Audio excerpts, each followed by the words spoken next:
Hello guys, good afternoon. Bali magtinula tayo ng manok. Ito siya, manok. Yan. Tapos sibuyas. Yan, bawang, tapos luya.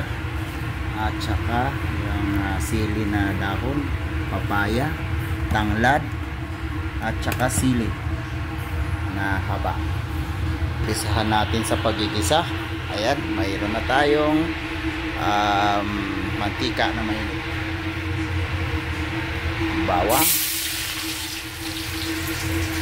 tapos sibuyas,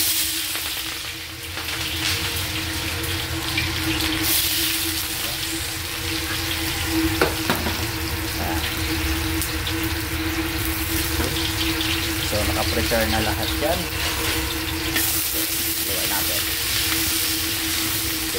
Pag na, ayan, maganda na, perfect na yung kanyang pagkasuti ng bawang saka sibuyas. Lalagay na natin yung ating manok. Ayan. Okay. So, lagyan na natin ating manok. Ayan.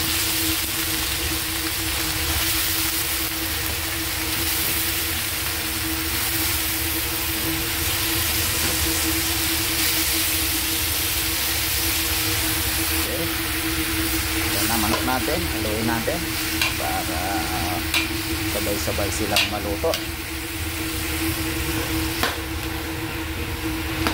Okay, so isabay na rin natin ang tanglad.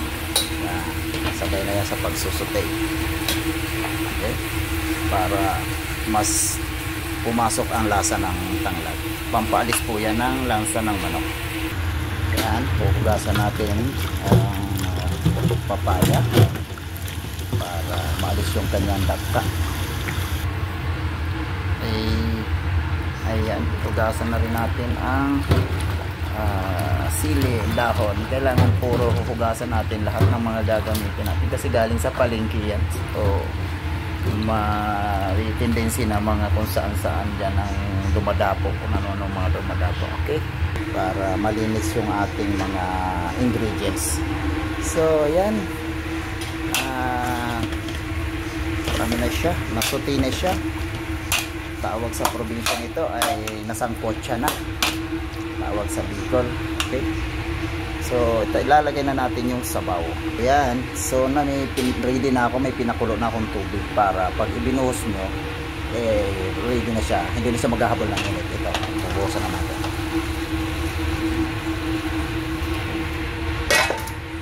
Yan, may sabaw na siya. So antayin na lang natin na maluto, tapos i-add na natin yung ibang ingredients. So yan na nga po, kumulo na. So ilagay na natin ang papaya, tapos sabay na natin ang sili. Okay, ayan na, nalagay na natin. So antayin na lang natin na maluto yung papaya, sabay na po yan sa pagluto ng karne. So yan, okay na, tapos na. Ito na lang, pag once na hangoy na natin, ito na ilalagay. Okay, thank you very much. Ayan na, ilagay na natin to, last na ingredients. Okay, yan, sili, daw na sili. Yan, yan ang pinakalas natin ilalagay. Para, tapos yun, papatayin na natin ang apoy. Okay, thank you very much for watching. Thank you, bye bye.